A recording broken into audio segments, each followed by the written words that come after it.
Hola, ¿qué tal? Buenas tardes, soy Enrique Chmel, soy director general del Centro de Documentación e Investigación Judío de México y agradezco la posibilidad, la oportunidad de participar como en años anteriores en este diplomado de religiones. En el caso mío, pues me toca presentarles el tema del judaísmo. Vamos a empezar con un breve recorrido histórico, sobre todo por la historia antigua de Israel desde la perspectiva de la religión judía. Me refiero de Israel, del pueblo de Israel, de los hijos de Israel, de las tribus que fueron el origen de lo que hoy es el pueblo judío.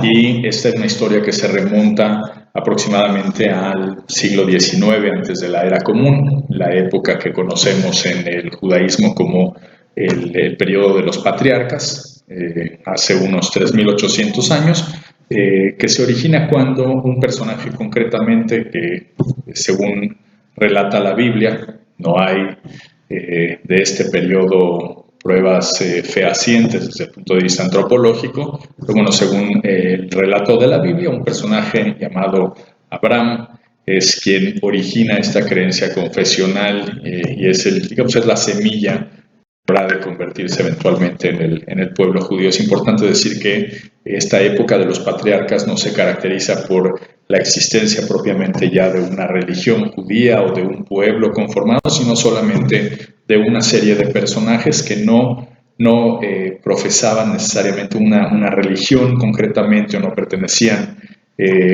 no habían conformado un pueblo aún, pero que fueron el origen de lo que sería eventualmente el pueblo judío. Los patriarcas son, según lo que narra la Biblia, Abraham, su hijo Isaac, y después el tercero de ellos Jacob. Y este periodo pues abarca, como ya les decía, aproximadamente desde el siglo XIX, antes de la Era Común, más o menos hasta el siglo XVI de la Era Común. Y para el siglo XVI de la Era Común, la familia, los descendientes de estos patriarcas se encuentran ya en el territorio de Egipto, y en el siglo XV, antes de la Era Común, ocurre un suceso importante, ahí sí prácticamente fundacional de lo que sería el pueblo judío, que es la historia del éxodo, de la salida de Egipto, de la liberación de Egipto. Nuevamente un evento digamos que narramos desde la perspectiva judía sin que exista antropológicamente alguna prueba fehaciente de que los hechos se hayan dado de esa manera. De hecho, en realidad las pruebas que se tienen de la existencia del pueblo hebreo ocurren justamente después del Éxodo, ya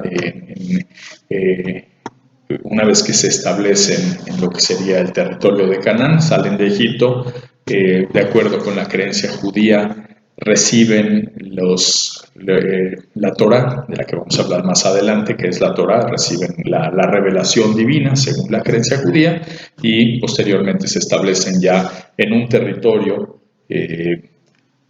al este de lo que era Egipto, hacen un recorrido por el desierto y se establecen en un territorio al este de lo que era Egipto, aunque en realidad el recorrido, aparentemente de acuerdo con lo que está relatado en la Biblia, probablemente haya pasado más bien por lo que hoy es el territorio de Arabia Saudita. Pero bueno, sin entrar más en esos detalles, se establecen en este territorio y entre los siglos, estoy yendo evidentemente muy rápido por este recorrido histórico, pero entre los siglos XIII al XI antes de la Era Común hay un periodo que conocemos como el periodo de los jueces, así se llama de hecho uno de los libros de la Biblia, que habla justamente de este periodo en el que los descendientes de estos patriarcas originales y de estas familias, de sus descendientes que salieron de Egipto, de la esclavitud en Egipto, que estuvieron en el desierto, que recibieron la Torá y que se establecieron finalmente en Canaán, lo que hacen es, no establecen todavía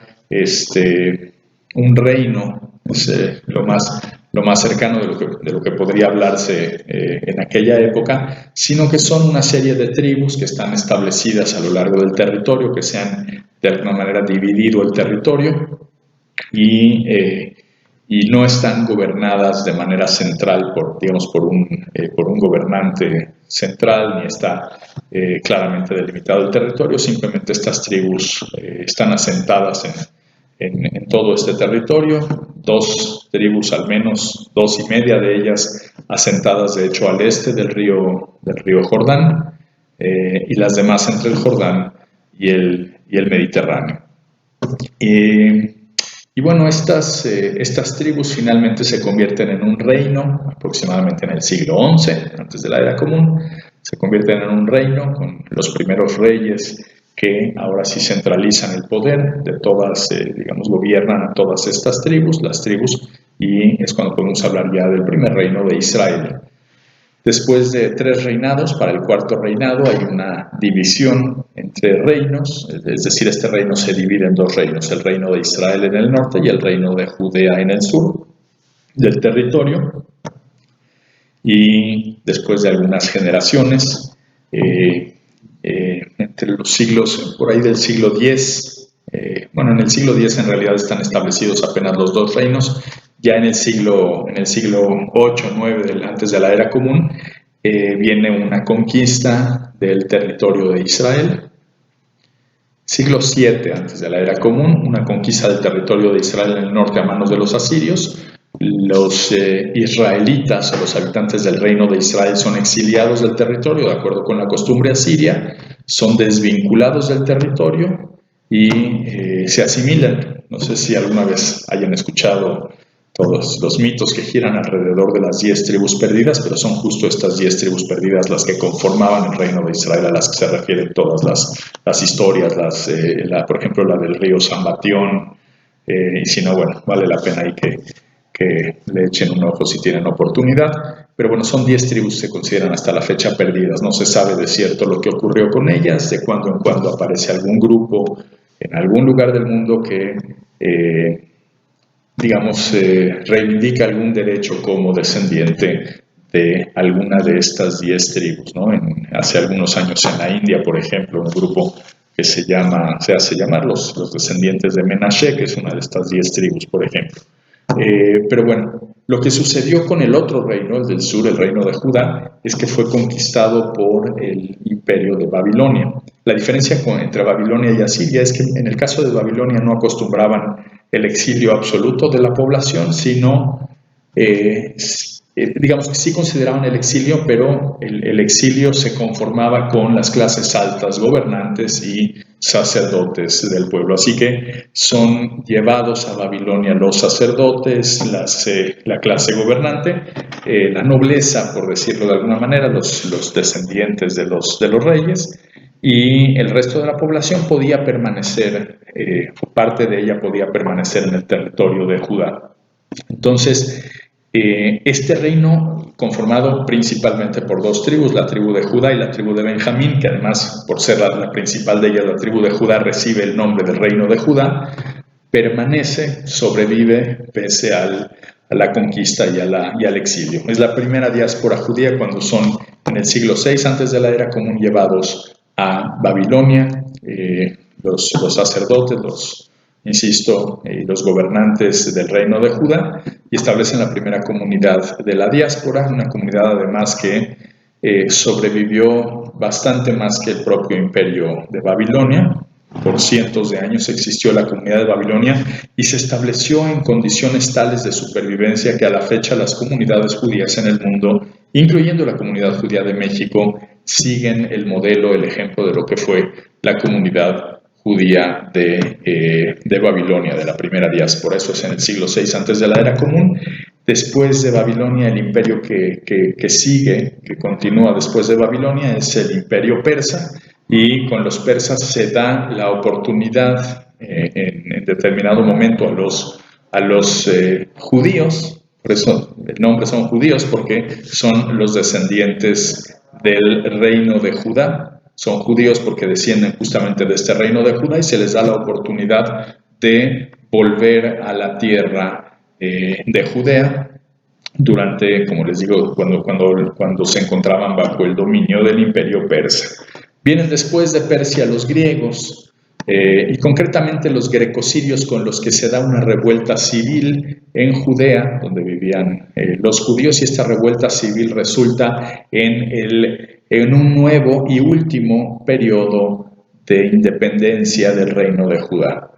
Logran independizarse de los griegos por un periodo de tiempo y existe un reino de Judea cuando digamos, en la época en la que habían sido conquistados por los grecosirios.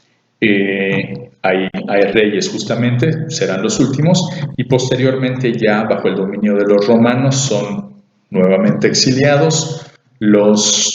Es destruido lo que era ya entonces el segundo templo de Jerusalén. El primero había sido destruido en la época de Babilonia, el segundo es destruido también, es tomado Judea, hubo arduas batallas con el Imperio Romano y finalmente son exiliados ahora sí los judíos del territorio de Judea, de Jerusalén, y al territorio de hecho se le cambia el nombre, se le pone el nombre de Palestina en la época justamente del Imperio Romano para desvincularlo con los judíos. El nombre era Judea en aquella época. Y Roma, ese es básicamente con Roma, con lo que terminaría la historia de lo que era el antiguo Israel que vivió en el territorio de Judea. Es básicamente la historia. Tardarían otros 2000 años los judíos en tener la oportunidad de volver a aquel territorio, a lo que había sido el territorio de Judea. Sin detenerme en los episodios y los eventos de lo que sería ya la historia moderna, sería un recorrido muy breve, muy amplio de lo que es la historia antigua de los judíos, tal como se narra, por supuesto, en los propios textos del judaísmo y sagrados dentro del judaísmo, y por supuesto algunas otras crónicas relevantes precisamente para entender esta historia. Y bueno, les voy a dejar ahora, si me permiten, con un video que realicé hace poco tiempo en relación con el tema de la Biblia, para entender los libros sagrados, primero que nada para entender lo que es la Biblia hebrea y la diferencia que tendría, si es que la tiene, con, por ejemplo, el Antiguo Testamento. A menudo se piensa que son exactamente lo mismo y no necesariamente lo son. Les dejo este video y regresando entramos ya con más profundidad en lo que es la Torá dentro del judaísmo. Hay tres ideas generales acerca de la Biblia hebrea. La primera es que los judíos creen o creemos o tenemos como libro fundacional el Antiguo Testamento. La segunda es que la Biblia es precisamente esta obra fundacional que le da sentido prácticamente a toda la creencia judía. Y la tercera es que la Biblia equivale a lo que en hebreo llamamos Torah. Y estas tres ideas no podemos decir que sean erróneas, pero son sin duda imprecisas. Se aproximan en cierta forma a la realidad, pero no son del todo precisas. Vamos a explicar por qué. El primer concepto de estos que mencionábamos es que los judíos creemos en el Antiguo Testamento. Déjenme platicarles que entre el Antiguo Testamento y la Biblia hebrea hay diferencias y no son pequeñas, son francamente significativas.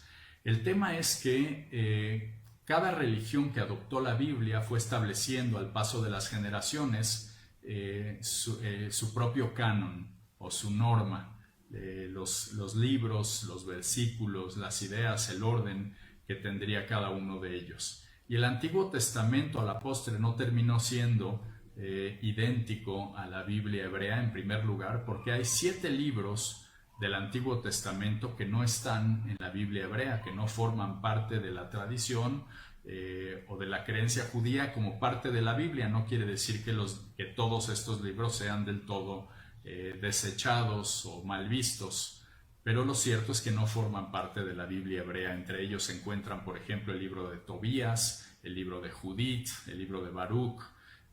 Hay un libro que se llama el libro de la sabiduría en el Antiguo Testamento que tampoco está en la Biblia hebrea. No está el libro del Eclesiástico, que no se debe confundir con el libro de Eclesiastés, Coelet, ese sí figura en la Biblia hebrea, pero en el Antiguo Testamento, además de Eclesiastés, está el libro del Eclesiástico, los libros de Macabeos, que tampoco figuran en la Biblia hebrea. Así que primera diferencia entre la Biblia hebrea y el Antiguo Testamento: 7 libros que forman parte del Antiguo Testamento y que no figuran en la Biblia hebrea. Segunda diferencia importante es que además de estos libros que no figuran en la Biblia hebrea, hay 2 libros que están en ambos, tanto en el Antiguo Testamento como en la Biblia hebrea, pero que tienen algunas diferencias, básicamente algunos añadidos que aparecen en el Antiguo Testamento y que no están tampoco en la Biblia hebrea. Estos 2 libros son los libros de Esther y de Daniel. Los libros de Esther y Daniel suena un poco como a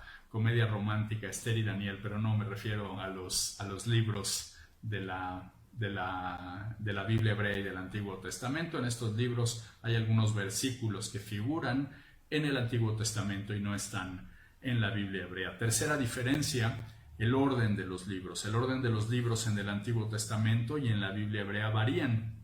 Un ejemplo, pues quizá el primero que aparece, el primero que salta a la luz, es el hecho de que el libro de Ruth aparece en el Antiguo Testamento después del libro de Jueces y antes de los libros de Samuel, mientras que en la Biblia hebrea aparecen en el último fragmento. Ya hablaremos de él. Hay 3 fragmentos, hay 3 grandes porciones de la Biblia hebrea, se divide en 3 grandes porciones y aparece en la última de ellas, junto con otros escritos como el Cantar de los Cantares, como el libro de Esther, como el libro de Job, en fin, aparece mucho después. Hay que decir que en esto el Antiguo Testamento es más fiel a la cronología histórica de los acontecimientos que narra la Biblia, porque efectivamente la historia de Ruth corresponde a la época de los jueces y viene después del libro de Jueces, mientras que en la tradición hebrea, en el canon hebreo de la Biblia, el libro de Ruth aparece entre los últimos textos.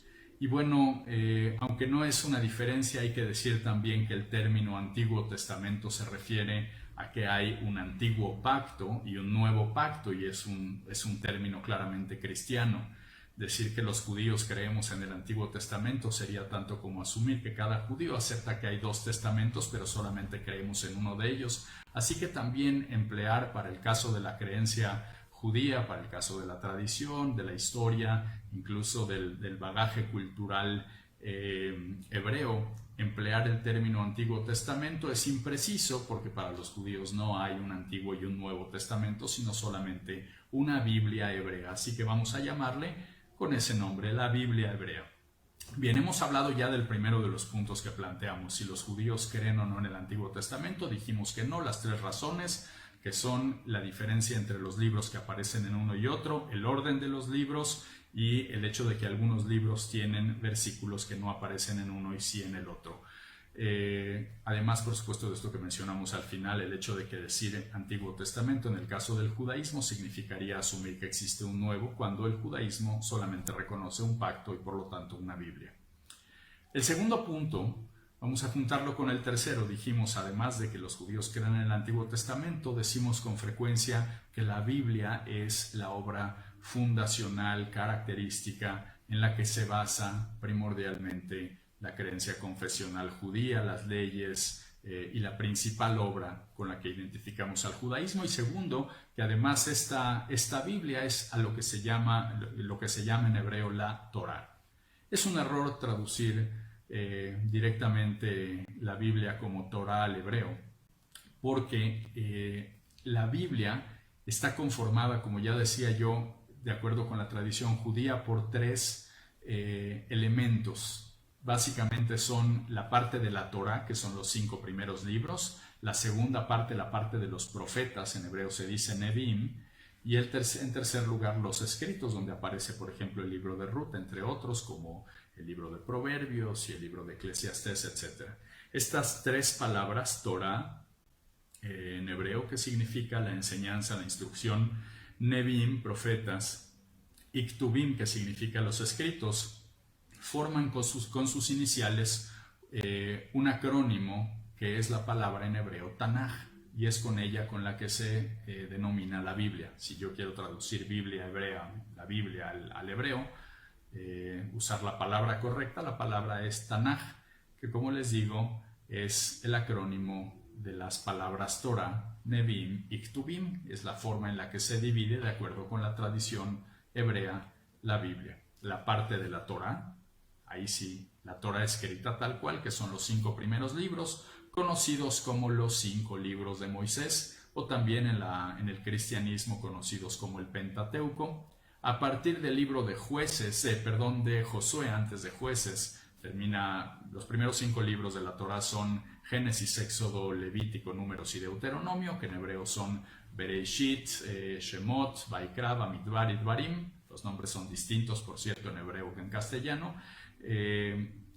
Y a partir una vez que termina uno de leer la Torah, el último de los libros, que es el Deuteronomio, el libro de Dvarim, comienza el libro de Josué. Josué ya forma parte de Nevi'im, de los profetas, aunque Josué no era un profeta propiamente, y algunos de los libros con los que empieza esta sección no son de profetas. Después de Josué viene Jueces, que tampoco es específicamente sobre un profeta, ni los posteriores, bueno, Samuel, donde se narra, entre otras, los primeros reinados del pueblo de Israel, y posteriormente ya en el libro de Reyes, que aparece la división de los reinos, etc. Pero bueno, más adelante sí vienen los profetas. Después de Reyes 1, Reyes 2, vienen Isaías, Jeremías, Ezequiel y los profetas menores por la extensión de sus libros. Y finalmente la sección de la Biblia del Tanaj, a la que se conoce como Ktubim, y que da esta última consonante al acrónimo de Tanaj, de Biblia en hebreo, Ktubim. Escuchan Tanaj y dicen pronuncio como con K, pero es que efectivamente la consonante en hebreo se puede utilizar como J o como K, tiene ambas funciones. Y Ktubim es la parte de la Biblia que incluye libros, como ya decía, como los escritos, la historia de Esther, la historia de Ruth, las crónicas, los salmos, el cantar de los cantares, el libro de Job, Proverbios, Eclesiastés, en fin. Así es como se divide la Biblia en la tradición hebrea, de acuerdo cada libro a la parte a la que corresponde. Entonces, cuando hablamos de la Torá, y me refiero en este caso a la Torá escrita específicamente, porque de acuerdo con la tradición judía hay una versión de la Torá escrita y otra versión que fue transmitida igualmente por Dios a Moisés, que es la Torá oral.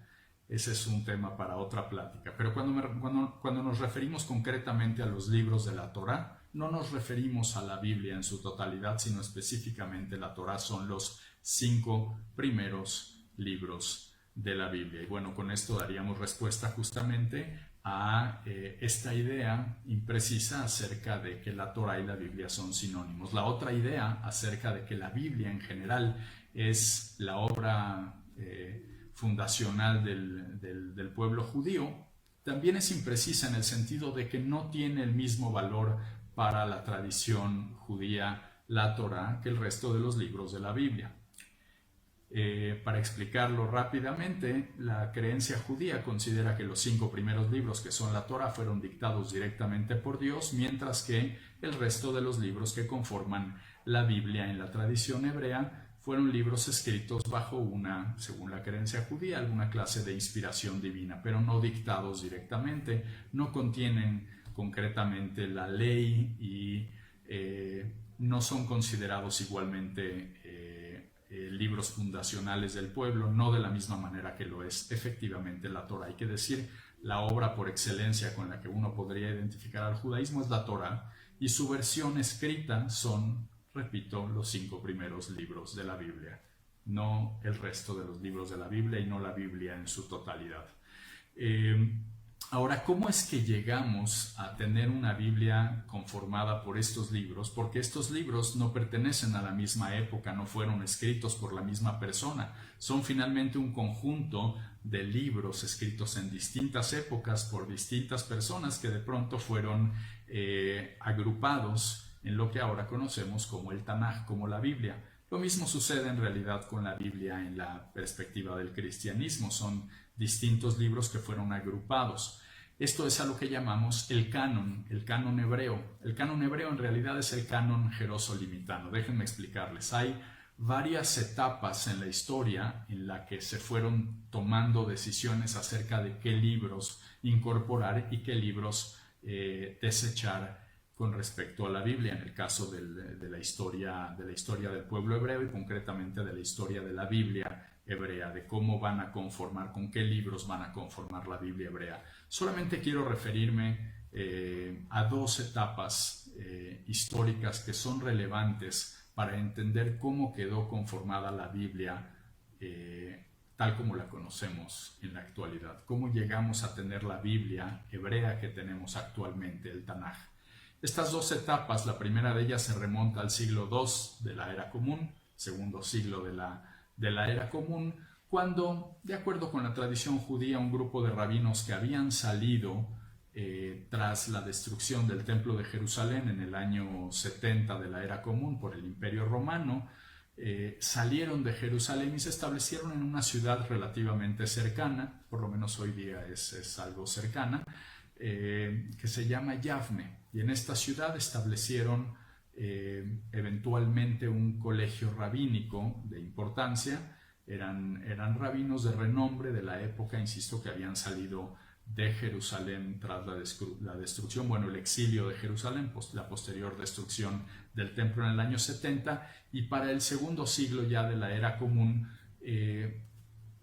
comenzaron a determinar qué libros habría que mantener justamente como parte del Tanaj. El momento es importante porque se trata justamente de este cambio que se está dando entre el pueblo judío asentado todavía en un territorio que le es familiar, conviviendo, y el paso ya al judaísmo de la diáspora, el momento en el que los judíos habrían de asentarse. Ya se habían asentado en distintas regiones, pero ahora sí, obligados por las circunstancias, pues prácticamente todo el pueblo judío tendría que vérselas para encontrar un territorio donde continuar viviendo y, de ser posible, por supuesto, continuar profesando y transmitiendo el judaísmo. Y es en esta coyuntura que los rabinos de la ciudad de Yavne discuten y determinan qué libros incluirían en el canon, en la Biblia hebrea, que sería considerado eventualmente el canon jerosolimitano.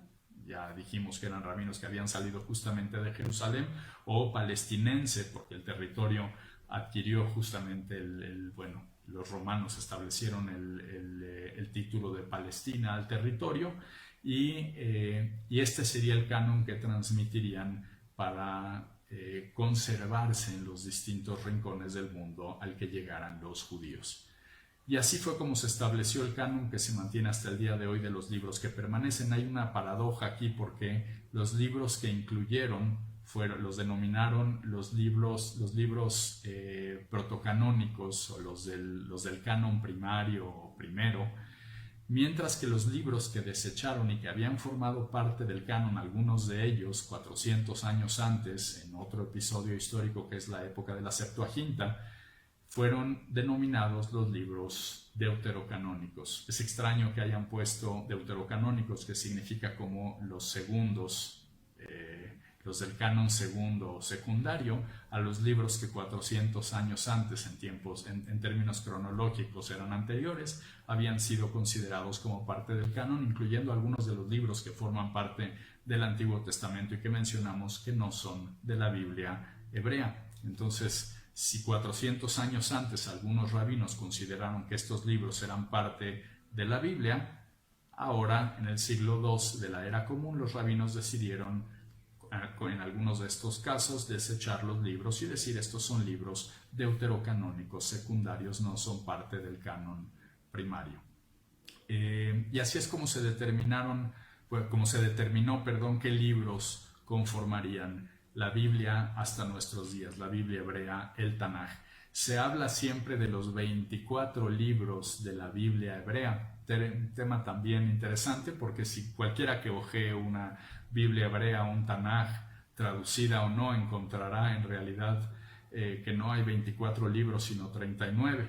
En el caso del Antiguo Testamento son, me parece que sí, 46, de hecho, como mencionamos, son siete libros los que los que hay en el Antiguo Testamento que no figuran en la Biblia hebrea. Hay 46 libros en total en el Antiguo Testamento y cualquier índice del Tanaj les daría como resultado que hay 39 libros, pero decimos que son 24. ¿Cómo llegamos a la cifra de 24 si podemos sumar 39?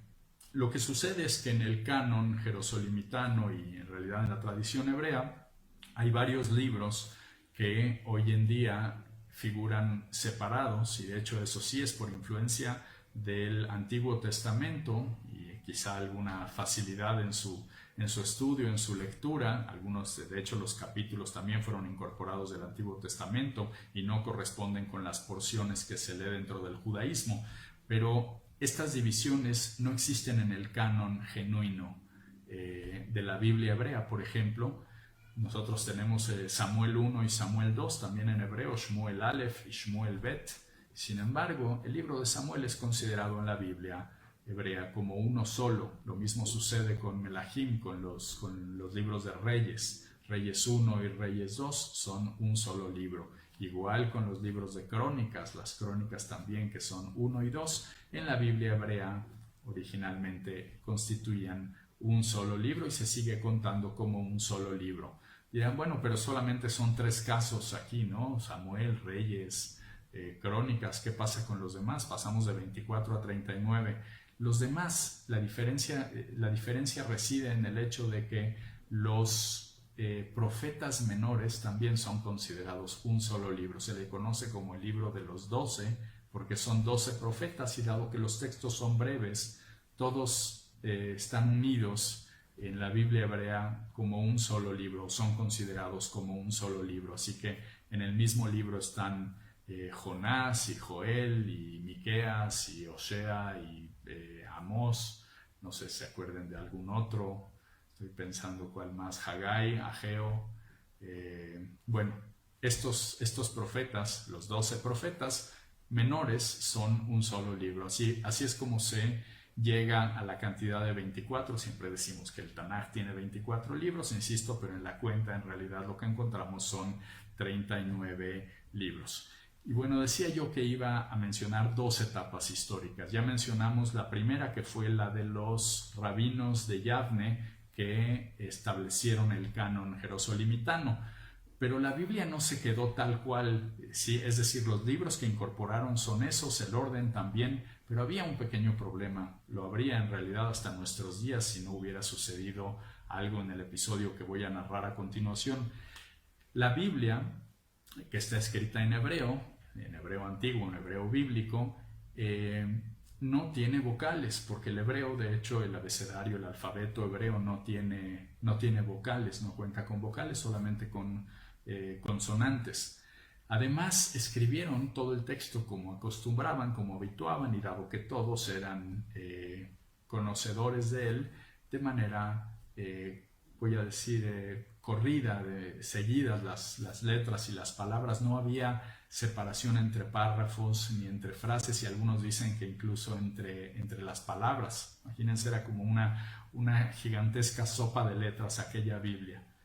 Y los judíos estaban por enfrentar la diáspora, salir a la diáspora, aprender nuevos idiomas, no iban a dominar el hebreo. Uno puede leer el hebreo sin vocales si lo conoce bien, si lo domina, si es su lengua materna. Creo que casi en cualquier idioma se podría. No sé, intentemos todos en castellano alguna vez escribir sin vocales y creo que podríamos darle lectura. En hebreo así funciona, solamente que ahora con los judíos en la diáspora y sin la garantía de que conocerían el hebreo, y luego de haberlo experimentado, porque esto no sucedió inmediatamente después de Yavne, sino que comenzó hasta el siglo VI.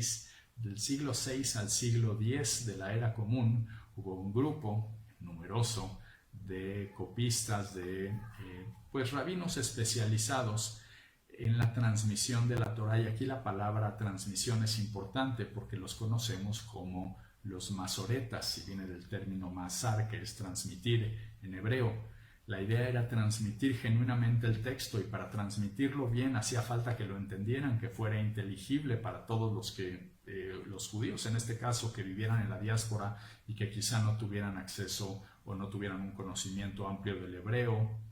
y además había que mantener cierta información que era relevante en torno al significado. Había un trabajo semiótico ahí, el significado de algunos símbolos o de completamente de algunas consonantes. De modo que lo que hicieron estos rabinos, los masoretas, imagínense, durante pues incluso más de 400 años, entre el 6 y el siglo X aproximadamente, quizá un poco más todavía, porque hasta el siglo XIII todavía se hicieron algunos ajustes, pero básicamente entre el siglo VI y el siglo X de la era común, lo que hicieron los masoretas fue agregar los espacios, darle sentido a los términos y también eventualmente agregar las vocales, establecer un sistema de puntuación que utilizamos hasta el día de hoy. Se utiliza también en el hebreo moderno para que tenga vocales el texto y pueda ser leído y comprendido por los judíos que en este caso vivían en distintos rincones, en distintas regiones del mundo y que no tuvieran al hebreo como lengua materna o que no tuvieran el conocimiento para entender el texto tal como era la intención de transmitirlo. De modo que los masoretas, al ser los transmisores del texto, realmente estaban preocupados por transmitirlo genuinamente como era el propósito, no por hacerle cambios, de modo que no modificaron los textos, ni los libros, ni el orden, pero sí fueron agregando algunos elementos que hacían comprensible, inteligible la Biblia hebrea, el Tanaj. Y bueno, estas son las dos etapas, y así es como terminamos con el texto que tenemos en la actualidad, el Tanaj, que es un texto de canon jerosolimitano y conocemos como el texto masorético por los agregados de los masoretas. Y bueno, pues básicamente con eso concluimos hoy la plática. La Biblia hebrea, conformada por estos 24 libros o 39 libros según se le quiera ver, es, como les digo, la misma que se estableció desde el segundo siglo de la era común, con estas pues no fueron precisiones ni agregados, pero sí con estas facilidades que dieron en su momento los masoretas y que crearon lo que conocemos como el texto masorético. Es la Biblia hebrea, el Tanaj, y concluimos entonces que es impreciso, es incorrecto decir que el Antiguo Testamento es lo mismo que el Tanaj, de la misma manera que hay una aproximación, pero no del todo precisa, en el hecho de decir que la Torá equivale a la Biblia, porque la Torá solamente es una parte de la Biblia, o que la Biblia en su totalidad es la obra fundacional. Y bueno, luego de haber hablado en un principio sobre, muy a grandes rasgos, de echar un vistazo a lo que son los periodos históricos de la antigua historia que dio origen al pueblo judío, y también de haber abordado a grandes rasgos algunos conceptos acerca de la Biblia hebrea, del Tanaj, vamos ahora sí a concentrarnos en lo que podríamos llamar la obra fundacional del judaísmo, que es la Torá. Ya dijimos que la Torá es una de las porciones del Tanaj y que está conformada, lo que es la Torá escrita, por cinco libros. Ahí sí, cualquiera que tenga una Biblia en casa, pues esos 5 libros no varían. En general varía quizá alguna de las traducciones, pero no en sus versículos ni sus capítulos, y son los libros de Génesis, Éxodo, Levítico, Números y Deuteronomio. Solamente que para entender lo que representa la Torá y cómo, digamos que el papel que juega dentro del pensamiento judío, hace falta destacar un aspecto importante, y es el hecho de que históricamente hubo distintas tradiciones judías que consideraron únicamente el texto escrito de la Torá como base de su creencia confesional. Por ejemplo, el caso de los saduceos en la época cuando los judíos se encontraban bajo el dominio del Imperio Romano, el caso de los caraítas, en fin, grupos que solamente aceptaban en su momento, quizá todavía los hayan, muy pequeña proporción, pero no forman parte de lo que es hoy la masa crítica del pueblo judío. Personas que solamente aceptan, insisto, o algunos grupos que solamente aceptan la parte escrita de la Torá. Y la tradición que sí prevaleció dentro del pueblo judío es la que considera tan importante la tradición escrita, el texto escrito de la Torah, estos 5 libros, como la Torah oral, la tradición oral. Ahora les voy a explicar en qué consiste, pero esto era lo que caracterizaba a otro grupo también digamos que surgió y sobre todo que floreció en la época del dominio del Imperio Romano, y que es el grupo de los fariseos. A diferencia de los saduceos, los fariseos sí consideraban tan relevante el texto escrito como el texto oral, y es justamente eso lo que prevalece hasta nuestros días en el judaísmo. Hoy día el judaísmo está basado tanto en la Torah oral como la Torah escrita. ¿Qué significa esto de la Torah oral y la Torah escrita? Bueno, de acuerdo con la creencia judía, cuando fue revelada la Torah por el Creador, cuando fue transmitidos estos 5 libros de la Torah, de Génesis, Éxodo, Levítico, Números y Deuteronomio, junto con el texto hubo una importante revelación en forma oral que se convertiría en esta tradición que se iría pasando de generación en generación hasta nuestros días. Y tan importante es, insisto, para esta tradición, para esta creencia, el texto escrito, como estas enseñanzas que se transmiten oralmente de generación en generación. Hay una norma aceptada en el judaísmo en torno a que el texto escrito debe permanecer escrito, porque así fue transmitido. Por eso, cuando se hace la lectura pública semanalmente en la sinagoga del texto de la Torá, aunque el que lee la Torá generalmente o en todos los casos ya sabe de memoria el texto, ¿no? Lo dicen con mucha frecuencia y por lo tanto saben de memoria los versículos, los capítulos, debe leerlo, debe enfocar su atención en el texto y leerlo públicamente, no recitarlo de memoria, porque, insisto, lo que fue transmitido en forma escrita, de acuerdo con esta norma aceptada en el judaísmo, debe permanecer escrito y no debe recitarse de memoria en forma oral. Y de la misma manera hay una norma de que lo que es oral debería permanecer oral, no debería transmitirse en forma escrita. ¿Esto qué importancia tiene? Bueno, que no se debían escribir las enseñanzas de esta tradición oral de la Torah. No se debían escribir para transmitirlas, sino que debía mantenerse la mecánica, la dialéctica, el diálogo, un poco lo que sería ya eventualmente la interpretación, los comentarios y demás, la discusión, la forma en que se aprende la Torah, pues es a través justamente de discusiones, generalmente en parejas, de estudio, y que tiene que ver justamente con mantener la tradición oral, las enseñanzas orales. La tradición, el puro texto escrito en el judaísmo no tiene por sí solo valor, sino que se considera que es indispensable, insisto, de acuerdo con la creencia que prevaleció, tan importante es el texto escrito como el texto oral. ¿Por qué es importante esto que comento de que no se debía también escribir la parte oral? Porque cuando comentábamos de la historia del pueblo judío, en el momento en el que los judíos fueron exiliados ya por el Imperio Romano, cuando fue pues prácticamente aplastada la última revuelta, la que fue encabezada por Bar Kokhba, y los judíos se vieron ahora sí en una situación en la que iniciarían una historia diaspórica, una historia lejos de su tierra y donde se establecerían en distintos rincones del mundo. Ya no había en ese momento garantías de que a todos los judíos les llegaría, a todos los grupos, a todas las comunidades que se establecieran, podría llegar la tradición oral. La escrita quizás sí, porque la mantenían escrita, era cuestión simplemente de ver cómo cada comunidad se haría con un texto escrito, con una Torah, pero la parte oral, la que se iba transmitiendo de generación en generación, corría el riesgo de perderse. De modo que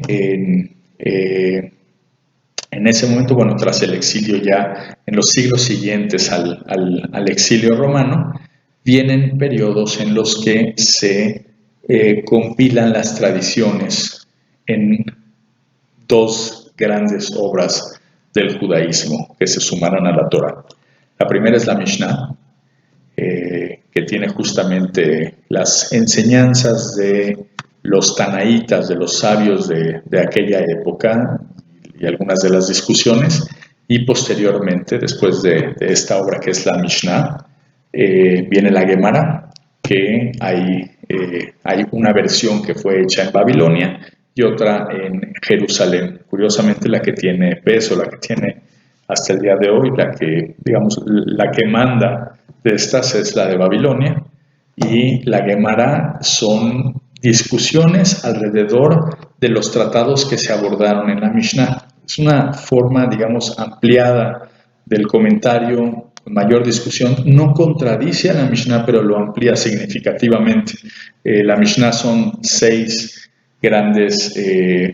tratados, y digamos, la Gemara, bueno, una Gemara es una obra bastante más amplia. Generalmente son enciclopedias que traen comentarios sobre estos tratados de la Mishnah. Los tratados de la Mishnah, como les digo, son 6. Uno de ellos se llama Semillas, otro Fiestas, otro de los tratados Mujeres, otro Daños, uno sobre cuestiones sagradas, y finalmente el tratado de pureza. Son los 6 tratados que aborda la Mishnah a grandes rasgos, temas incluso muy concretos, coloquiales, sobre diferentes aspectos, que lo que hacen es pues recuperar esta tradición oral, y ahora sí la escriben. Ahora dirán, bueno, había una norma de que no se podía escribir la discusión o cómo funciona. En realidad se escribió en esta forma de discusiones para mantener la oralidad del texto, para que no perdiera esa tradición oral. Y hasta el día de hoy se estudia de esa manera. La suma de la Mishnah, de estos tratados de la Mishnah, más los comentarios muy amplios ya de la Gemara, son lo que conforman en conjunto el Talmud. El Talmud es la suma de la Mishnah y de la Gemara. Y bueno, básicamente es la manera de aproximarse hoy día en cualquier comunidad, es la forma en que llegó a todas las comunidades esta tradición oral que se iba transmitiendo, que se continúa transmitiendo de generación en generación, y que en realidad se estudia de esta manera, como les comento, en parejas, y que además lleva discusiones, y generalmente con algunas novedades. Siempre se puede, sin contradecir lo que dijeron los anteriores, pero siempre se puede redescubrir el texto de alguna manera. Es una de las razones principales por las que la Torá en sí misma, en el judaísmo, no se convierte nunca en letra muerta, ¿no? Porque se sigue discutiendo, y se sigue incluso en los tribunales judíos deliberando sobre cuestiones actuales con base en esta tradición oral, ¿no? Y en estas discusiones que permiten de alguna manera ir adecuando esos conocimientos a los desafíos contemporáneos. Diría, y de manera es muy claro en el judaísmo, la Torá escrita sola podría parecer una especie de receta de cocina, ¿no? Simplemente esta es la receta y tienes que hacer esto y resulta esto y nada más. La tradición oral, como digo, le da vida justamente al texto. No solo lo mantiene con vida, pero convierte a la Torá más que en esta receta donde solo se hace una cosa y se obtiene cierto resultado, digamos, a cada consecuencia le corresponde una causa. Convierte el texto pues en una obra que intenta ya normar el criterio de las personas, no la conducta concreta, no las acciones solamente, sino también su criterio para los desafíos, insisto, que se van presentando con el paso de las generaciones, con el paso de los años. Y esto es lo que sería con respecto a la tradición escrita y a la tradición oral. Ahora bien, en la Torá, de acuerdo con la creencia judía, y habiendo entendido ya que existen muchos comentarios que tienen que ver con la Torá, pero no están en el texto escrito, que tienen que ver con esta tradición oral, les voy a explicar, de acuerdo con la creencia judía, los 4 niveles de lectura que tiene la Torá. La Torá se puede leer en 4 distintos niveles. El primero de ellos se llama Pshat, y Pshat significa literalmente, bueno, significa literal, de hecho. Esa es la traducción, Pshat, literal. La primera aproximación que uno tiene con el texto de la Torá, como con la Biblia en su conjunto, como con cualquier otra obra, pues es una aproximación literal, ¿no? La primera vez que uno lee el texto en forma literal, y ahí no hay espacio realmente para el comentario, para la crítica, la discusión, etcétera. Es simplemente lo que dice el texto en términos literales. Esto es interesante porque este primer nivel de lectura es en el que, digamos, en el que se lee en la mayoría de los casos la Biblia. Si consideramos las grandes discusiones que hay en torno a los textos bíblicos, por ejemplo, a la creación, 6 días de la creación, o la antigüedad del universo, cualquier tema que se discuta en el que haya una visión, por ejemplo, creacionista basada en la Biblia, generalmente lo que se toma en consideración por parte del que reivindica la verdad bíblica es este nivel pshat, que en la creencia judía solamente es el más superficial. Y ojo, este nivel y el segundo nivel del que les voy a hablar ahora son dos niveles que ocultan más de lo que revelan. Son la parte externa de la Torah y están para ocultar más de lo que revelan. Por lo tanto, en el judaísmo un poco mantener cualquier discusión en torno a lo que dice la Biblia solamente al nivel de lo que dice en términos literales significa en realidad mantenerlo a un nivel en el que se nos está ocultando más de lo que se está revelando, y eso es decisivo para entender que a ese nivel, de acuerdo con el pensamiento judío, pues la Biblia no tiene, no es aprovechable como podría serlo en los otros niveles. El segundo nivel del que les comento, que también oculta más de lo que revela, es un paso más adelante de lo literal y se llama remes.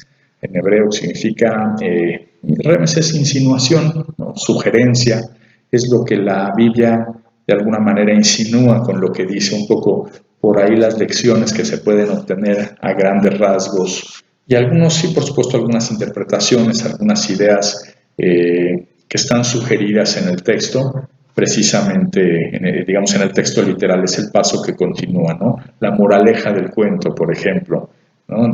Por decirlo de alguna manera, la moraleja que hay detrás de una leyenda, de alguna historia que se relata en la Biblia, sería este nivel de la insinuación de remes. Como les digo, estos dos niveles están ahí para ocultar más de lo que revelan.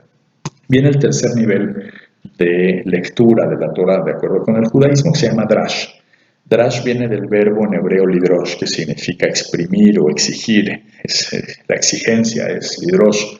Y drash es básicamente ya lo que uno le exige al texto, lo que uno le pregunta esperando obtener alguna respuesta, lo que uno le exige a través de la interpretación, de la crítica, de la discusión, todo lo que podría obtenerse, digamos, ya cuando se mira el texto con esta, digamos, como si en efecto ocultar algo que no está revelando en los dos primeros niveles.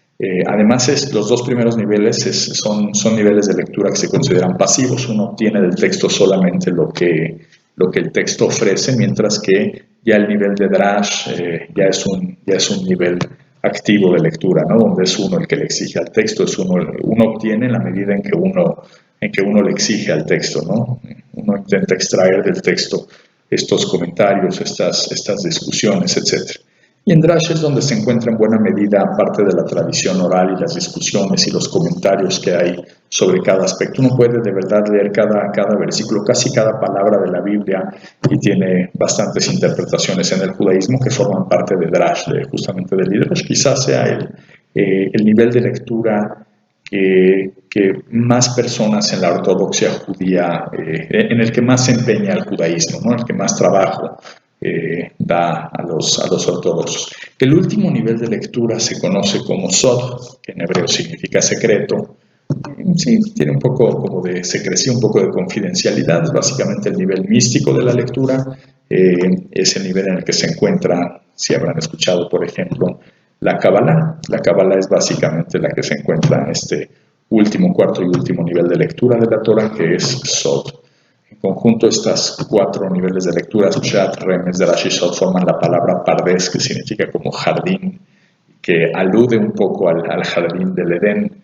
La idea de que uno entra al jardín del Edén cuando logra abarcar estos 4 niveles, en el entendido cierto de que en el judaísmo se cree que nadie puede abarcarlos en su totalidad, ¿no? Que es inabarcable, es algo infinito, y que de alguna manera, bueno, hay muchos mitos que giran en torno a al estudio completo de estos niveles, ¿no? Los riesgos que una persona correría si abarcara o intentara abarcar todos los niveles, pero lo cierto es que son, sí, dentro del judaísmo considerados 4 niveles de profundidad de lectura. Les tengo un ejemplo para que más o menos se den una idea de cómo la misma frase bíblica podría leerse desde estos 4 diferentes niveles. Por ejemplo, en Pshat, la primera frase del Génesis dice Bereshit bara Elohim et hashamayim v'et haaretz, en hebreo, que significa en el principio creó Elohim, Dios, es como se traduce el cielo y la tierra. Es importante no decir, digamos, la traducción no es exactamente Dios de Elohim. Ahora les explico por qué, pero en Pshat eso es como se leería. Cuando uno lee la primera frase de la Biblia en cualquier traducción, en general de esa manera se traduce. En el principio creó Dios el cielo y la tierra, y ese sería el nivel de lectura más superficial, el nivel de Pshat. En el segundo nivel Remes, por ejemplo, hay ya algunas sugerencias que puede uno obtener de esta primera frase. Por ejemplo, dice Bereshit bara Elohim et hashamayim v'et haaretz. Uno de los aspectos interesantes es que por ejemplo, en la Biblia, la palabra bara en hebreo, la creación, es específicamente una palabra que se usa para la creación ex nihilo, para la creación desde la nada. Y lo que está diciendo a nivel de Remes, no solamente que en el principio creó Dios el cielo y la tierra, sino que el universo tiene un comienzo. Eso es lo primero. Lo digo porque, por ejemplo, en discusiones importantes entre uno de los grandes pensadores judíos, Maimónides, que en una de sus obras, Moreh Nevuchim, la guía de los perplejos, discute, por supuesto con siglos de diferencia, con Aristóteles, con lo que consideraba Aristóteles, y en general con el pensamiento griego acerca de que el universo es infinito y que el tiempo es circular. Básicamente es esta frase justamente a nivel de Remes la que indica que, de acuerdo con la creencia judía, no es posible que el universo no tenga principio ni final, porque nos está diciendo desde la primera frase que en el principio fue creado por alguien a quien vamos a llamar o que recibe el nombre en hebreo de Elohim. Ese sería el nivel Remes. Ya sabemos que fue creado el universo y que ¿quién lo creó? Una fuerza que llamamos en hebreo Elohim. A nivel drash, a nivel ya de la exigencia de qué podemos obtener del texto, pues hay más información. Por ejemplo, una drasha alrededor de esta primera frase, una drasha, quiero decir exacto, uno de estas interpretaciones de los comentarios a este nivel, sería, por ejemplo, que las 2 primeras palabras, dicen los comentaristas, son Bereshit bara. Bereshit significa en el principio y bara significa la creación, que ya les dije desde la nada, la creación ex nihilo. Están diciendo que antes de la creación del universo, esas 2 palabras están ya creando algo, que es en el principio. La palabra Bereshit, que es en el principio, está creando el tiempo. Al decir en el principio se crea el tiempo, y bara está creando el espacio, porque bara significa creación ex nihilo. Y cuando se crea, digamos, el espacio depende en los físicos de que exista la masa, ¿no es cierto? Como el tiempo, creo yo, del movimiento. Entonces, en el momento en que dice en el principio se crea el tiempo y el espacio con bara, las 2 primeras palabras reflejan la creación de algo anterior al universo, que es antes de crear el universo había que crear la realidad espacio-temporal, así que se creó el tiempo y se creó el espacio. Ojo, porque a niveles más avanzados, por ejemplo a nivel cabalístico, estas ideas llevan, por ejemplo, a la idea de que Dios no tiene tiempo porque es el creador del tiempo, no está en tiempo presente como lo concebimos nosotros, sino está en todos los tiempos simultáneamente, porque el tiempo es creación, igual que no está en el espacio, porque es parte de su creación. Pero bueno, este sería un comentario a nivel drash. Otro comentario a nivel drash sería el hecho de que la palabra Bereshit en el principio se distingue en hebreo de cómo podría redactarse la palabra al principio, que sería Bareshit, por ejemplo, en lugar de Bereshit.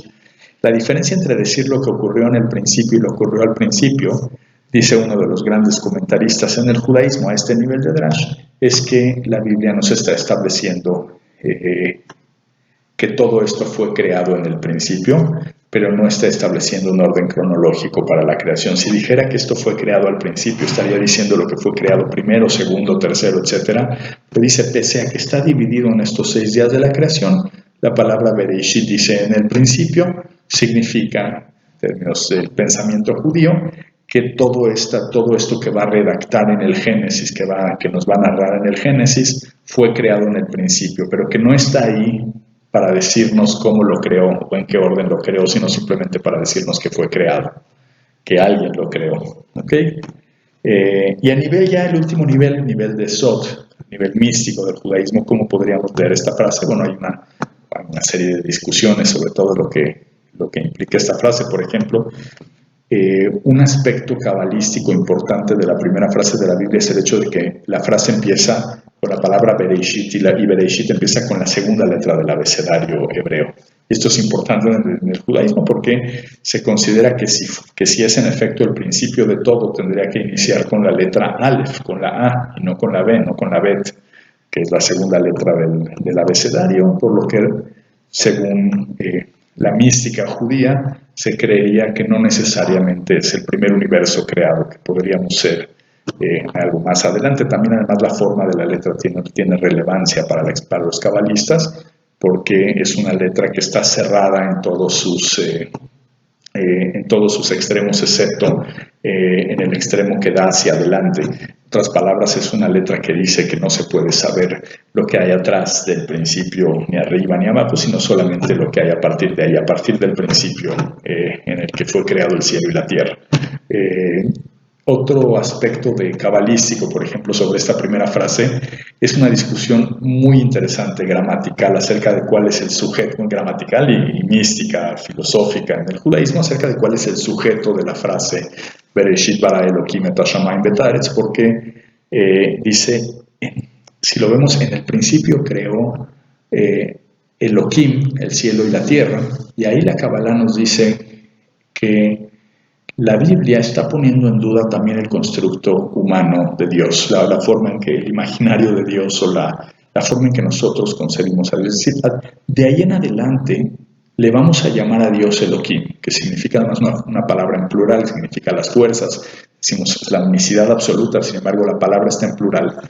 Pero lo que dice a este nivel de la Kabbalah es, si revisamos la frase de Bereshit bara Elohim et hashamayim betaretz, probablemente el sujeto no sea Elohim, como siempre pensamos, o sea, Elohim en el principio creó el cielo y la tierra, sino el sujeto está oculto antes de la palabra Bereshit, antes del principio. Y este sujeto oculto, al que vamos a llamar ahora en hebreo Ein Sof, de acuerdo con la Kabbalah, que es el infinito creador del que no podemos saber nada, Bereshit bara Elohim, en el principio creó a Elohim, el cielo y la tierra, o sea que Elohim, Dios mismo, la forma en que nosotros lo percibimos, ya es parte de la creación. No podemos acceder al infinito creador más allá de esas fuerzas con las que nosotros podemos conectarnos con Dios. Podemos reconocer en el judaísmo, ese es básicamente el propósito prácticamente de todo, la unicidad absoluta del creador, que solo hay uno y que es uno único y singular, pero no podemos considerar que lo que sabemos de él, o la forma en que le llamamos, o la forma en que lo imaginamos, la forma en que la Biblia nos lo va a contar, cuando nos dice, cuando le da estas características, como que Dios ve, Dios escucha, Dios se lamenta, etc. O simplemente cuando le da un nombre a algo que es inabarcable, inefable, porque es infinito, no tiene ni principio ni fin, de alguna manera responde ya a una necesidad humana de conectarse con esa fuerza. Pero no podemos entender lo que hay detrás de esa fuerza, que es un sujeto oculto que en principio es el que crea antes incluso de la creación antes de crear el cielo y la tierra y todo lo que implica el universo, la creación de esas propias fuerzas que en adelante serán con las que nosotros, a través de las cuales nos conectaremos nosotros con el Creador. Esos son los 4 niveles de lectura dentro del judaísmo. Y además de estos 4 niveles de lectura en el judaísmo, tenemos también 4 lenguajes de comprensión de la Torá. Muy rápidamente es el lenguaje de la Torá, que es de lo que ya hablamos de la tradición, tanto la tradición oral como la tradición escrita, es el lenguaje mismo de la Torá, la forma en que leemos la Torá tal como está escrita, el Pentateuco como los libros, por ejemplo, la Mishnah y la Gemara. Está también el lenguaje de la Agadá que se traduce habitualmente como leyendas, son relatos alegóricos, etc. a través de los cuales se enseñan justamente se transmiten, para ser más preciso, las enseñanzas de la Torah a través de estas leyendas, a través de estas alegorías. El propio judaísmo dice que es tonto dudar de todas ellas, como también creerlas todas, ¿no? Es decir, son cuestionables, pero ayudan a transmitir justamente las enseñanzas de la Torah. Un tercer lenguaje de comprensión de la Torah, que es el lenguaje de la halajá. La halajá, que es el lenguaje en el que se expresan los preceptos, los mandamientos, la ley. Hay una gran cantidad de textos, de comentarios relativos exclusivamente a la halajá, a lo que son las leyes, no a enseñanzas de otro tipo, quizá no al pensamiento, quizá no a la filosofía que hay detrás, sino exclusivamente a lo que es las leyes concretas, los preceptos, de los 613 preceptos y todas sus derivaciones que hay en el Pentateuco, en la Torah. Originadas en la Torah, y finalmente el último de los lenguajes de comprensión, que corresponde al último de los niveles de lectura, ya lo habíamos comentado, el nivel de Sod, y es el lenguaje de la Kabbalah. Es un lenguaje distinto al de la Halajá, de la Agadá y al de la Torah misma. Es un lenguaje que se expresa en términos más ambiguos, utiliza conceptos que no se abordan en los otros niveles de lectura. Es un lenguaje distinto al de la Kabbalah, para cualquiera que se haya aproximado, por ejemplo, el tema de las sefirot, del árbol de las sefirot, del árbol de la vida, que es muy relevante justamente en este lenguaje de la Kabbalah. Los dos libros por excelencia de la Kabbalah, los más significativos más importantes, el Zohar, el libro del resplandor, el Zohar, y el otro es Sefer Yetzirah, que se atribuye en el judaísmo al patriarca Abraham. Son dos libros de la Kabbalah precisamente, y el orden de lectura es importante, otra vez, empezar, digamos, de lo literal a lo místico. Se cree que es como lo místico, como que no cobra ningún sentido cuando uno no ha entendido los otros niveles de lectura. Es básicamente esto sobre tanto los niveles de profundidad de la Torah como los distintos lenguajes de comprensión en los que se expresa. Vamos a platicar ahora acerca de algunos conceptos del pensamiento judío y del ciclo anual de las festividades, de las distintas fiestas que caracterizan el calendario anual del judaísmo. El primer concepto del que me gustaría comentarles, que es fundamental dentro del judaísmo, es el concepto del monoteísmo.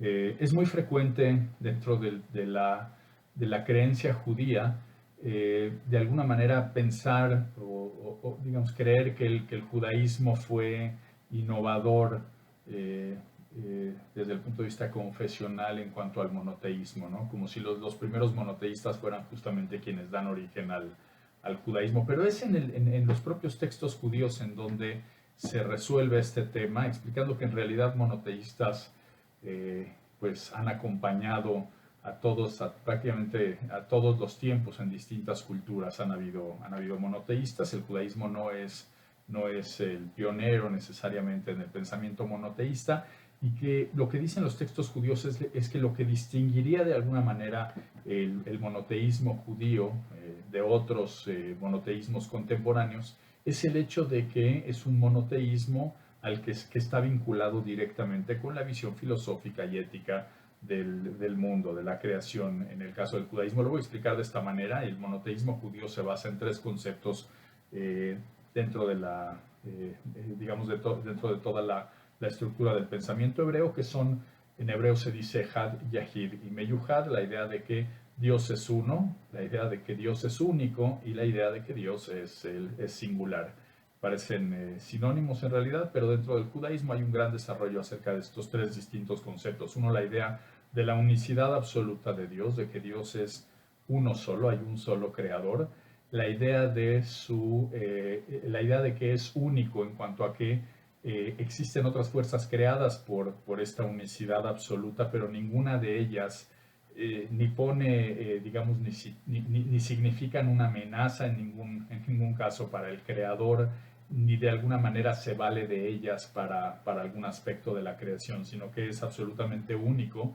Y la idea de la singularidad meyucat, que se refiere al hecho de que es una unicidad además intrínsecamente unitaria, en el sentido de que no es solo un creador único, pero además es un creador que no tiene distintas facetas, que no tiene distintas caras. No es que una época del año esté, el universo, digamos, esté regido por una faceta del creador y la otra mitad del año por la otra, como sucede en algunas culturas, en fin, que es la unicidad absoluta, ¿no? También en una condición intrínseca, por supuesto, desde la perspectiva humana, hasta donde alcanza la comprensión humana, dado que, como ya comentamos en otra sesión, la idea misma del infinito es inabarcable, inconcebible, inefable, ¿no? También.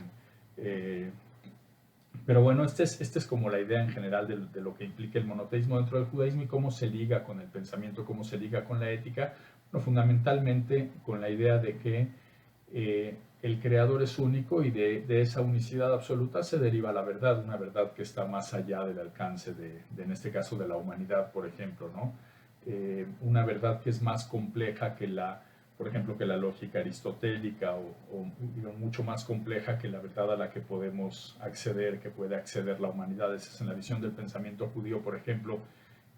Hay una idea de que sobre cada concepto, cada idea de la Torah, dice Shivim Panim, la Torah hay 70 caras, hay 70 formas distintas de aproximarse a cada aspecto, 70 formas verídicas además, porque la verdad es un aspecto, es más compleja, digamos, de lo que resulta, insisto, desde una lógica humana, donde lo verdadero es simple, es único. El caso de la idea de la verdad en el judaísmo y de esa verdad que constituye el creador único, desde la perspectiva judía es más compleja y puede tener distintas formas, hay distintas formas en que uno podría aproximarse a ello, ¿no? Entonces, dado que es una verdad más compleja y que no tenemos todo acceso digamos, un acceso en ningún caso total a esa verdad, cuando menos tenemos la certeza de que de esa verdad se deriva, por ejemplo, la moral, la ética, y que básicamente la idea del judaísmo justamente que se liga con este monoteísmo, la idea de que la verdad se deriva de una sola entidad creadora. Si hubiera más de una, entonces habría más de una verdad. Nuestra idea es que por compleja que sea esa verdad, tiene una sola fuente, y ojo que esa verdad además no está en manos de la humanidad como para ser moldeada, para ser adaptada, sino simplemente es una verdad, digamos, a la que intentamos aproximarnos a través del estudio, se intenta a través incluso de la práctica, de profesar la creencia, en la creencia religiosa, en este caso del judaísmo, pero a la que uno no tiene acceso, por supuesto, en su totalidad, en ningún caso. Entonces, bueno, es solamente una certeza de que, dado que existe el creador, la creencia, y ese creador es único, y de ese creador se deriva no solamente la creación, sino también la verdad, digamos, hay una certeza de que existe justamente una sola fuente, ¿no? Que hay cuestiones que aunque no tengamos acceso a ellas, de tenerlo, entenderíamos que serían indiscutibles, y un poco es la idea justamente de todas las normas que hay o que están contempladas en la Torah, en el Pentateuco. Esta idea, por supuesto, del monoteísmo y de la ética se vincula también con amplias discusiones que hay en los textos hebreos en torno a lo que constituye el libre albedrío. En términos muy generales podríamos decir que el libre albedrío es la libertad que tiene en efecto el ser humano, concretamente, que es una característica exclusiva del ser humano que se tiene, y es solamente a nivel de la voluntad, dado que las acciones requieren de alguna manera el visto bueno del creador. No se mueve una hoja, se dice en el judaísmo, digamos, sin que medie la propia voluntad creadora. Y eso lleva, por supuesto, a otro tema también muy amplio dentro del judaísmo, que es el tema del mal. Si todas las acciones, todo lo que sucede en el mundo requieren el visto bueno, no necesariamente la aprobación, pero sí, para que sucedan, digamos, tienen que ser, vamos a decirlo entre comillas, autorizadas por el creador. No puede suceder nada que se salga por completo del plan divino en la escatología judía.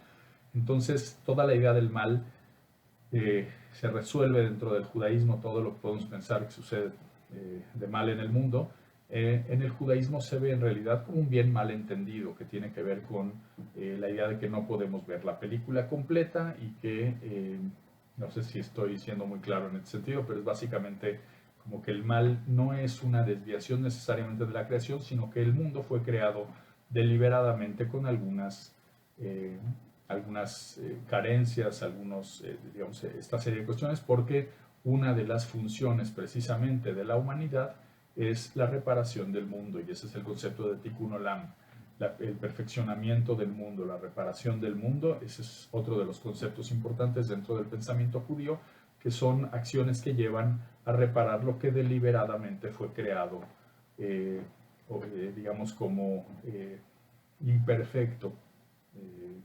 desde un inicio. Forma parte del plan, justamente, un mundo que no todo sea perfecto, para que de alguna manera la propia humanidad, en este caso, según la creencia judía, participe en el perfeccionamiento del mundo, más exactamente en lo que es Tikkun Olam, que es la reparación del mundo, reparar lo que hace falta.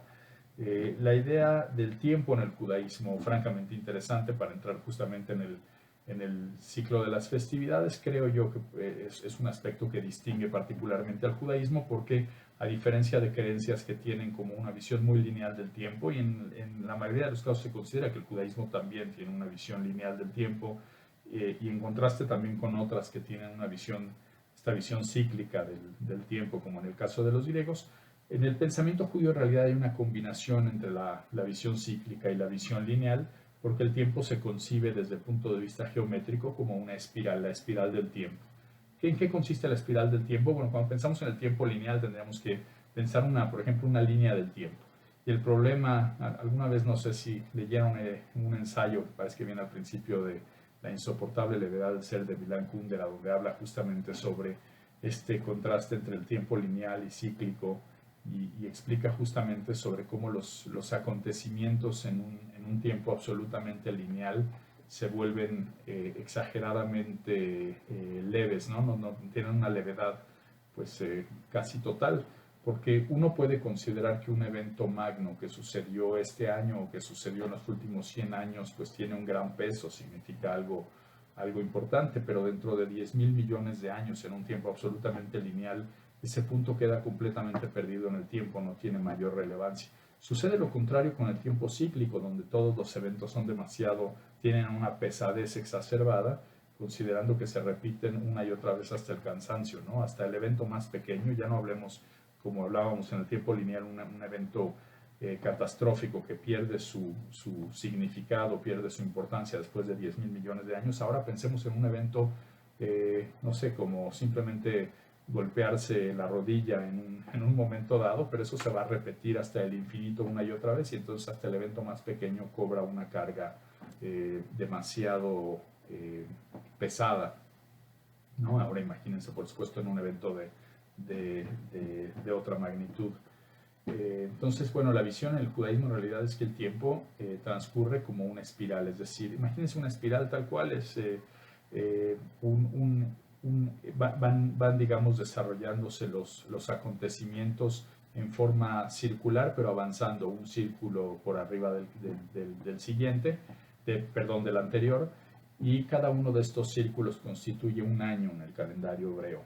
Entonces, pensemos en una espiral, donde, insisto, en estos círculos, cada uno de ellos es un año y está cortado, toda la espiral del tiempo está cortada en este caso, por 12 coordenadas, que serían los meses del calendario. Entonces, en la visión judía, cada uno de los meses es una coordenada que corta toda la espiral desde el inicio de los tiempos hasta el final de los tiempos, y está creada esa coordenada con una propensión determinada que hace que el mes del año en cuestión tenga una tendencia hacia ciertas cuestiones, en la mística judía hacia ciertas energías, o que sea propensa para ciertas cuestiones, cada una de estas coordenadas. Entonces, está conectado cada evento de la historia con todos los eventos que han ocurrido en esa misma coordenada, por el hecho además de que, insisto, esa coordenada, ese mes es propenso para ciertas cuestiones. La visión en el judaísmo, incluso de la astrología, que comparte la idea astrológica, justamente los 12 signos zodiacales,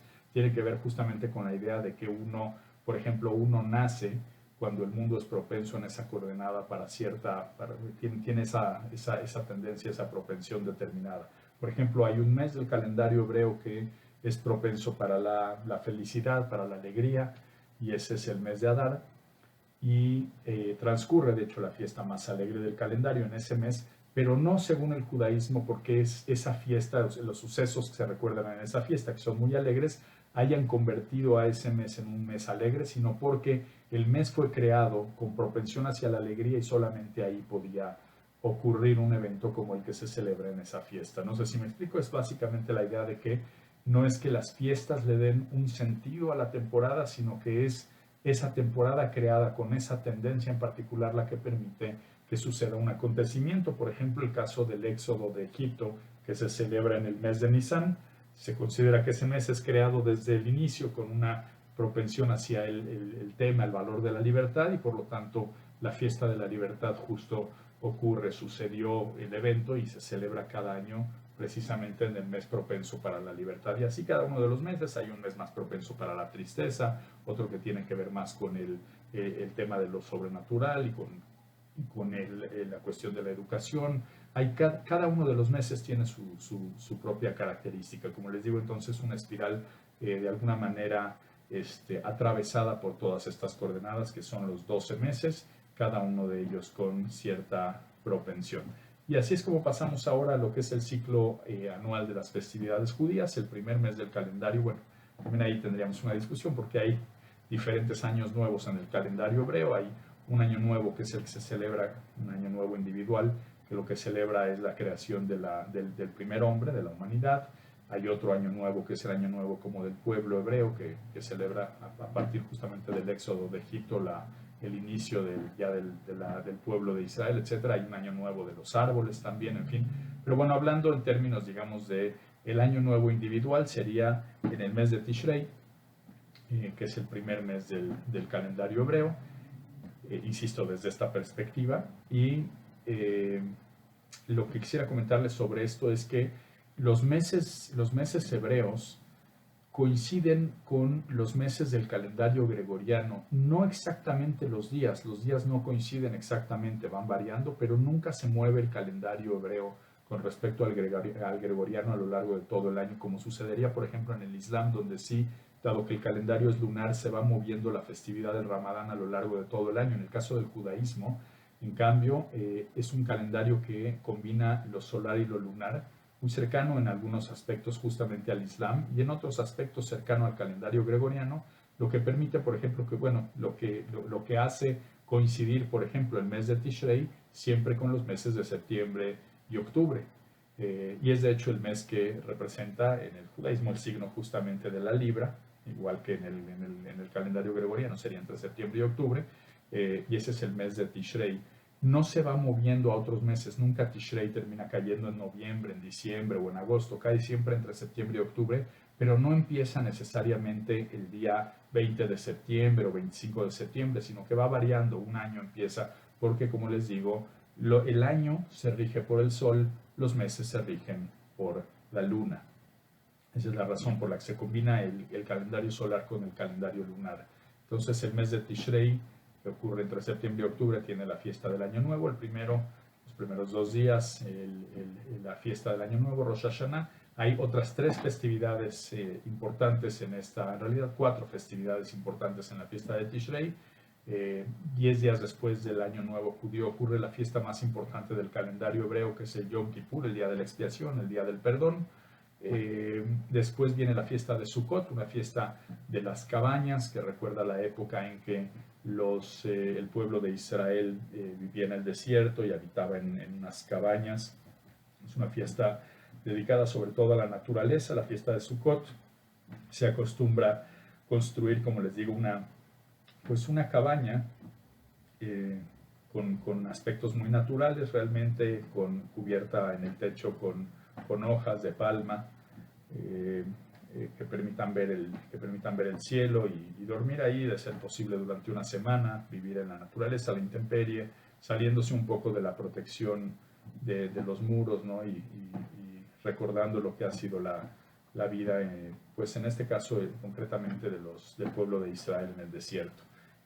Otra fiesta que ocurre en el mes de Tishrei es Simchat Torah, la fiesta de la Torah, justamente, que es la fecha en la que se termina de leer públicamente la lectura, se termina la lectura pública que se hace semanalmente de la Torah del Pentateuco. Cada semana se va leyendo una porción de la Torah del Pentateuco a lo largo del año.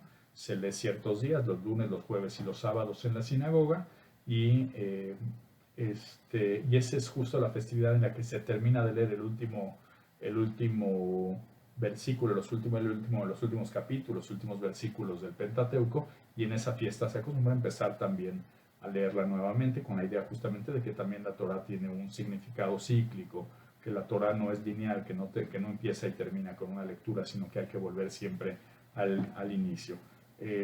Otra festividad, bueno, el mes que continúa es el mes de Heshvan, es el único mes del calendario, de hecho, que no tiene fiestas entre octubre y noviembre. Mar Heshvan se le llama Margo Heshvan precisamente porque no tiene festividades, es un mes que se caracteriza un poco más por la oscuridad, la separación, y viene seguido del mes de Kislev, en el que se celebra una fiesta que se llama Hanukkah, que coincide generalmente con la misma época de la Navidad.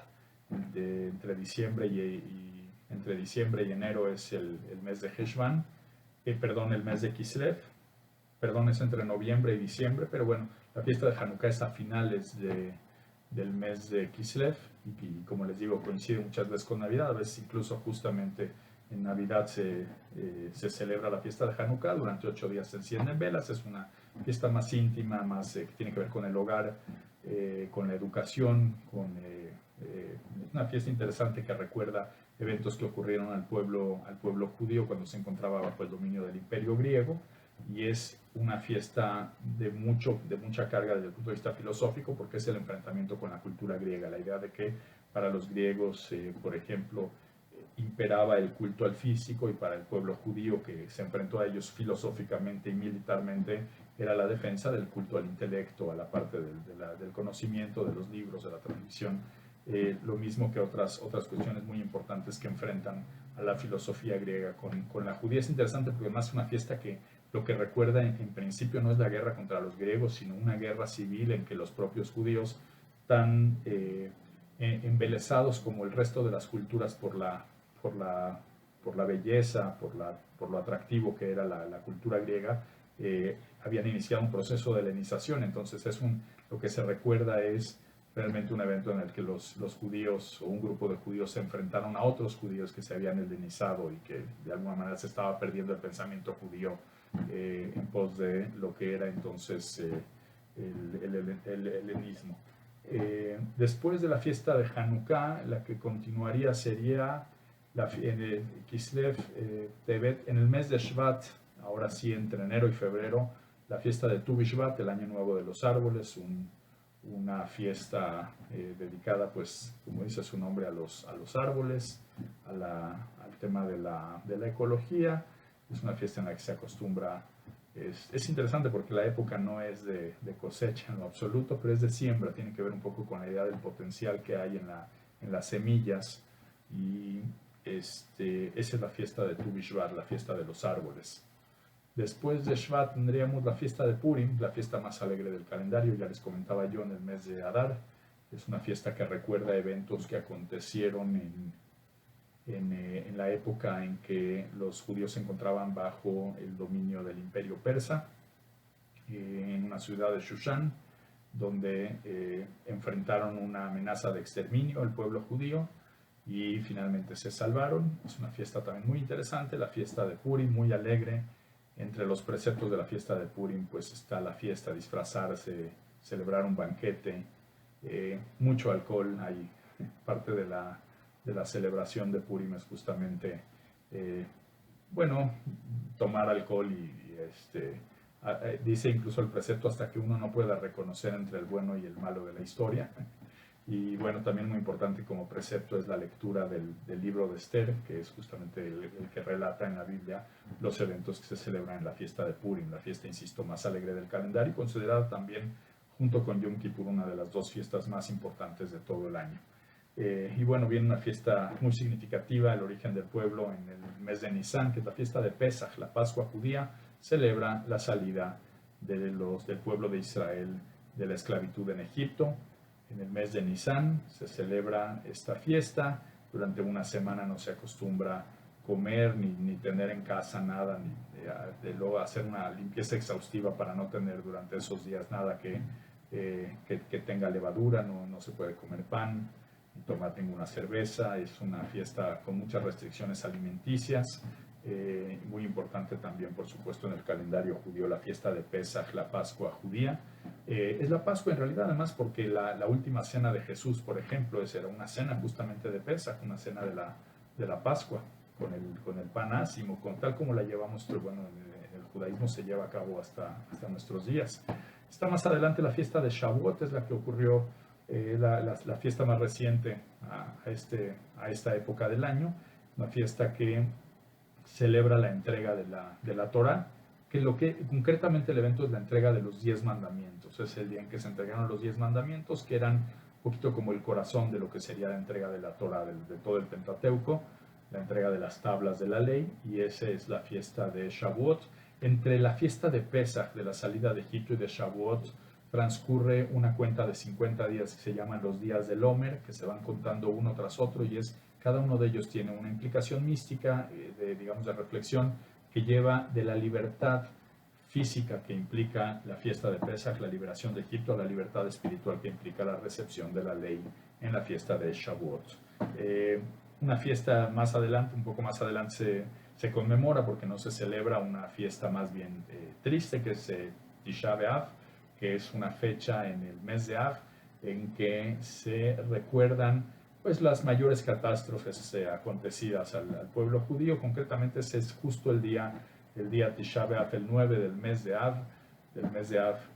Es la fecha en la que fueron destruidos los 2 templos de Jerusalén, en distintos años, por supuesto, en distintas épocas, pero coincidieron en el mismo día, y otras catástrofes han coincidido también con el día de Tisha B'Av. Se hace un ayuno y es un día de reflexión también con respecto a otros eventos trágicos, incluso los más recientes acontecidos en Europa. El Holocausto, por ejemplo, es un día que se conmemora en buena medida en la fecha de Tisha B'Av. Serían las principales festividades y conmemoraciones que tiene el ciclo anual dentro del judaísmo. Y sería eso por ahora en cuanto a los conceptos del judaísmo y el ciclo anual de festividades. Muchas gracias.